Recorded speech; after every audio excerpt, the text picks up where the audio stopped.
Halo kelas, kembali lagi bersama tkelas.id. Sebelum kita memulai belajar bersama hari ini, Ibu ingin bertanya terlebih dahulu nih ke teman-teman. Teman-teman pasti pernah kan menjadi konsumen? Nah, ketika teman-teman menjadi konsumen, hal-hal apa sih yang mendasari teman-teman sebelum memutuskan membeli produk atau jasa? Kira-kira nih ya, teman-teman ini tipe yang hobi shopping atau yang jarang shopping? Terus kalau teman-teman sedang belanja, itu kira-kira karena emang butuh atau karena prestis? Nah, menarik sekali kan pembahasan kita hari ini? Oke, yuk perhatikan penjelasan Ibu lebih lanjut. Selamat belajar!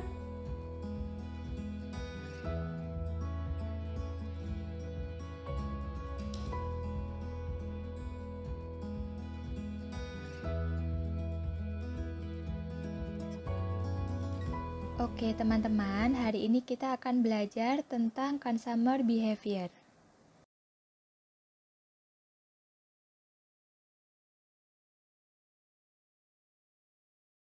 Berikut ini adalah apa saja yang nanti akan kita pelajari ya. Di antaranya ada definisi perilaku konsumen, jenis perilaku konsumen, tipe-tipe konsumen, tahap pengambilan keputusan konsumen, pendekatan mengenali perilaku konsumen, dan tujuan mengetahui perilaku konsumen.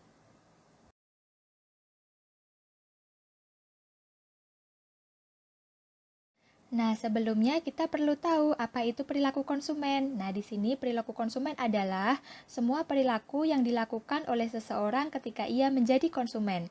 Perilaku ini berkaitan erat dengan proses pembelian, sehingga melibatkan cara berpikir, sudut pandang, apa yang dirasakan oleh konsumen, dan lain sebagainya. Termasuk juga tentang kondisi eksternal atau lingkungan yang mempengaruhi pola pikir, perasaan, dan tindakan konsumen tersebut. Nah, perilaku konsumen ini dinamis dan selalu berubah-ubah. Untuk itu, perlu selalu dilakukan identifikasi perilaku konsumen sebelum seorang marketer melakukan strategi pemasaran.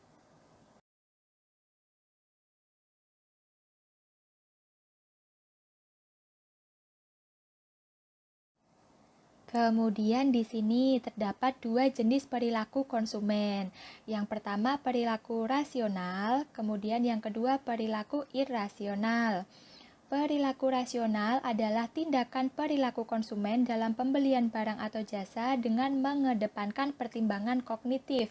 Maksudnya, misalnya pertimbangan kebutuhan yang mendesak, kebutuhan primer, atau mungkin manfaat produk, dan lain sebagainya. Lalu perilaku irasional maksudnya tindakan perilaku konsumen dalam pembelian barang atau jasa tanpa mengedepankan pertimbangan kognitif, melainkan lebih ke kondisi mudah terbujuk dengan promosi dari marketer. Biasanya konsumen ini tanpa mempertimbangkan tingkat kebutuhan atau kebermanfaatan produk, jadi tetap membeli produk tersebut karena tergiur diskon atau penawaran spesial.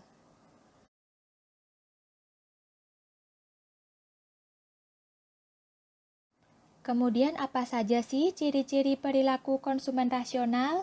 Nah, berikut ini ya. Jadi yang pertama, konsumen tersebut memilih barang berdasarkan kebutuhan. Kemudian konsumen memilih barang berdasarkan tingkat kebermanfaatan, konsumen memilih barang yang mutunya terjamin, juga konsumen memilih barang yang harganya sesuai dengan kemampuan konsumen tersebut.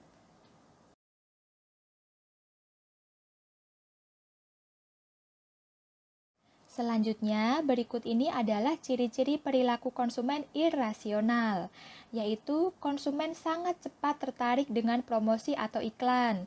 Kemudian konsumen mengutamakan membeli barang yang branded atau terkenal, dan konsumen membeli barang karena prestis. Nah, jadi sudah bisa dibedakan ya ciri-ciri perilaku konsumen rasional dan konsumen irrasional.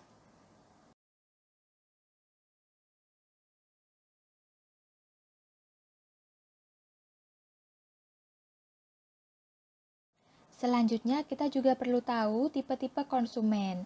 Di sini, tipe-tipe konsumen dibedakan menjadi tiga, yaitu tracker, hunter, dan explorer. Tracker yaitu konsumen yang tahu persis produk apa yang ingin mereka beli, dan mereka menggunakan semua informasi untuk melacak atau memeriksa harga misalnya, ketersediaannya, waktu pengirimannya, biaya pengiriman, atau dukungan purna jual.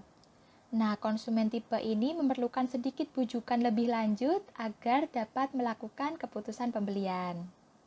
Selanjutnya, tipe konsumen hunter, yaitu tipe konsumen yang tidak memikirkan produk tertentu, tetapi mengetahui jenis produk yang mereka cari. Misalnya mencari kamera digital, mencari sepatu, dan lain-lain, dan mungkin memiliki satu atau beberapa fitur produk yang mereka cari. Nah, kalau tipe hunter ini membutuhkan lebih banyak bantuan, dukungan, atau bimbingan untuk mencapai keputusan pembeliannya. Selanjutnya, tipe konsumen explorer, yaitu tipe konsumen yang tidak memikirkan jenis produk tertentu ketika melakukan pembelian. Tipe konsumen ini misalnya membeli barang untuk hadiah, membeli barang untuk memuaskan diri sendiri, misalnya yang hobi shopping ya, atau tidak memiliki tujuan sama sekali. Jadi awalnya hanya melihat-lihat saja, kemudian tertarik jadi membeli. Nah, cara mengarahkan para explorer ini adalah dengan memberikan jenis informasi tertentu yang sangat relevan. Misalnya ide hadiah tertentu, daftar produk terlaris seperti what's news ya misalnya atau what's hot dan sebagainya. Semua itu untuk mendorong mereka menuju keputusan pembeliannya.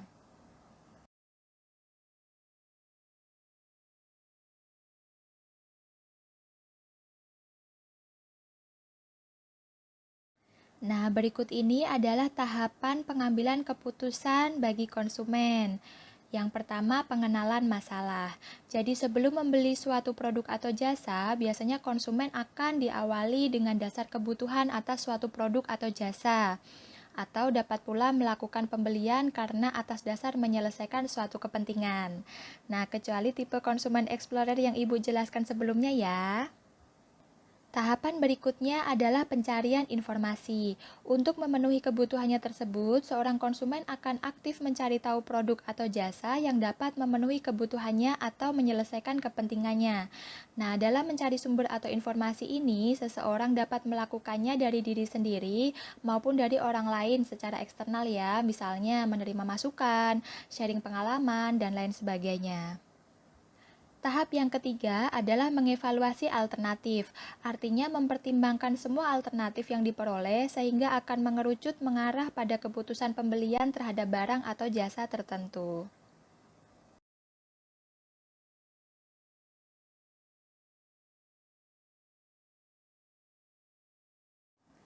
Tahapan yang keempat adalah keputusan pembelian. Setelah mempertimbangkan semua alternatif, maka konsumen akan menentukan satu alternatif yang akan diambil sehingga tercipta keputusan pembelian pada suatu produk atau jasa.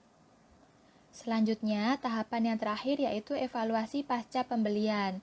Jadi setelah melakukan proses keputusan pembelian, konsumen akan mengevaluasi pembelian tersebut. Misalnya, apakah produk atau jasa yang dibelinya sesuai dengan harapan, apakah sudah tepat guna atau belum, apakah berfungsi atau tidak, apakah awet, apakah tidak mengecewakan, dan sebagainya. Nah, hal tersebut akan berdampak pada pengulangan pembelian barang atau tidak. Jika barang memuaskan dan tidak mengecewakan, maka konsumen akan mengingat merek produk tersebut sehingga akan terjadi pengulangan pembelian di masa mendatang. Namun, jika barang tidak memuaskan dan mengecewakan, maka konsumen juga akan mengingat merek barang tersebut dengan tujuan agar tidak mengulangi kembali membeli barang tersebut di masa yang akan datang.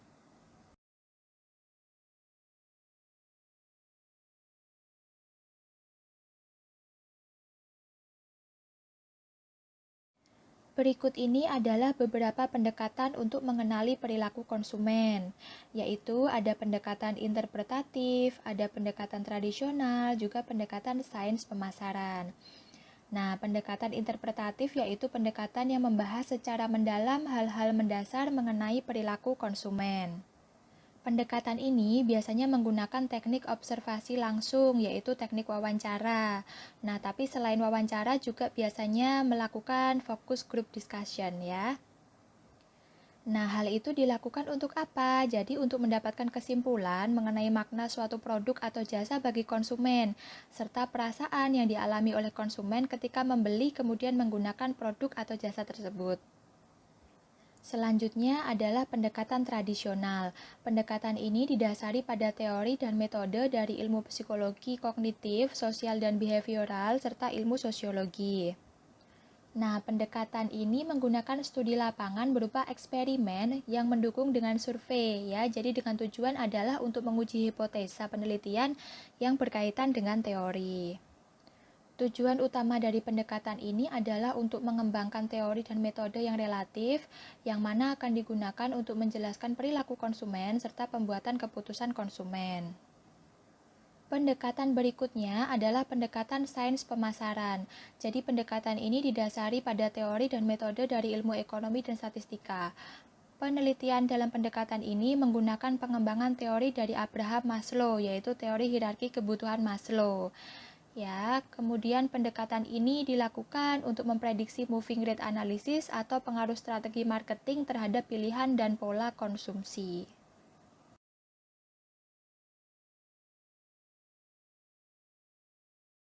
Selanjutnya, bagaimana sih tips untuk mengenali perilaku konsumen? Nah, berikut ini adalah cara mengenali perilaku konsumen ya. Yang pertama, dengan membaca buku. Jadi, perbanyaklah pengetahuan teman-teman semua dengan membaca buku. Jadi, apabila ada yang bertanya tentang konsumen, tentang perilaku konsumen ya, teman-teman sudah memiliki banyak sekali informasi terkait dengan hal tersebut. Kemudian, cara yang kedua adalah menjelajahi internet. Ya, di sini internet kan sekarang sudah sangat mudah diakses ya. Jadi, teman-teman mau mencari informasi apapun bisa mencari di internet. Nah, dengan demikian, kemajuan teknologi juga akan semakin mempermudah seseorang untuk mendapatkan pengetahuan. Selanjutnya, bisa juga dengan interaksi langsung dengan konsumen. Nah, jadi tidak ada salahnya bertanya langsung sama konsumen ya ketika melakukan proses pembelian misalnya. Jadi, nanti kita juga bisa mendapatkan masukan dari konsumen. Seperti itu. Nah, kemudian tips yang keempat adalah berinteraksi dengan asosiasi atau komunitas pemasaran. Nah, ini juga perlu sekali dilakukan oleh teman-teman ya. Jadi, dengan berkonsultasi atau mungkin dengan berdiskusi ya dengan teman-teman sesama marketer atau asosiasi. Nah, kita akan mendapatkan informasi atau ilmu-ilmu tentang perilaku konsumen pada masa kini misalnya. Ya, jadi kita akan memperoleh pengetahuan itu dan akan bisa kita gunakan untuk merumuskan strategi pemasaran berdasarkan dengan perilaku konsumen masa kini.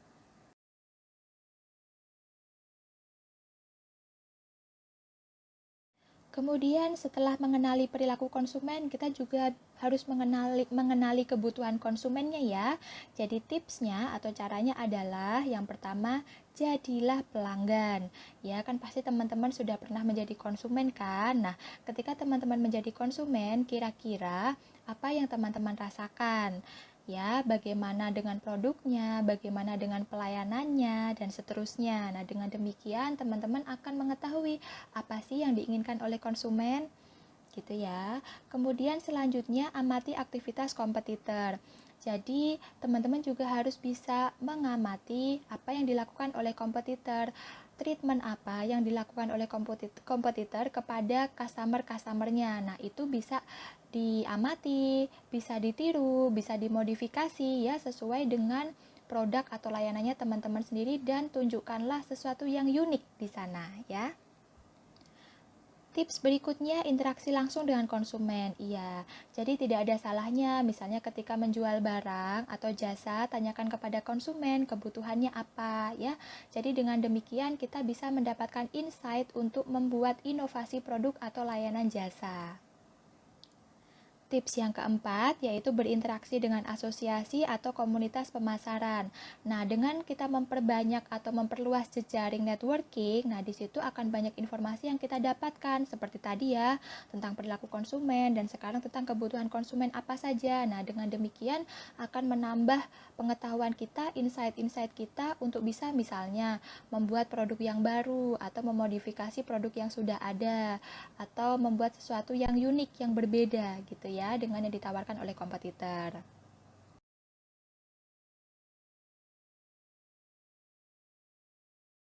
Selanjutnya, apa saja sih tujuan marketer mengetahui perilaku konsumen? Nah, berikut ini ada beberapa tujuannya ya. Jadi yang pertama, mendefinisikan dan menentukan market segmen. Ya, nanti kita akan belajar mengenai market segmen di pertemuan berikutnya ya. Kemudian tujuannya adalah untuk merancang produk atau layanan terbaik untuk memenuhi kebutuhan konsumen misalnya ya. Kemudian juga untuk mengembangkan strategi pemasaran berdasarkan sikap dan preferensi konsumen. Kemudian menentukan akses terbaik agar produk atau jasa dapat dijangkau oleh konsumen. Kemudian juga untuk menentukan harga terbaik ya. Selanjutnya untuk mengimplementasikan promosi yang efektif. Dan yang terakhir adalah untuk memperkirakan perilaku konsumen di masa yang akan datang.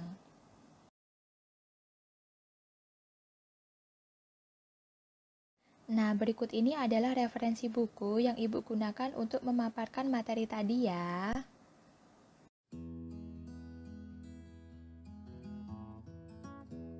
Terima kasih atas perhatian teman-teman semua. Semoga ilmunya bermanfaat. Mohon maaf apabila Ibu ada salah-salah kata ya. Terima kasih. Oke, jadi seperti itu ya pembelajaran kita hari ini terkait tentang consumer behavior. Materi ini akan menjadi dasar bagi kita untuk pembelajaran lebih lanjut terkait dengan apa sih harus dilakukan oleh seorang marketer untuk memaksimalkan penjualan. So, semoga ilmunya bermanfaat. Mohon maaf apabila Ibu ada salah-salah kata. Terima kasih banyak atas perhatiannya dan sampai bertemu lagi pada pembelajaran tkelas.id berikutnya. See you!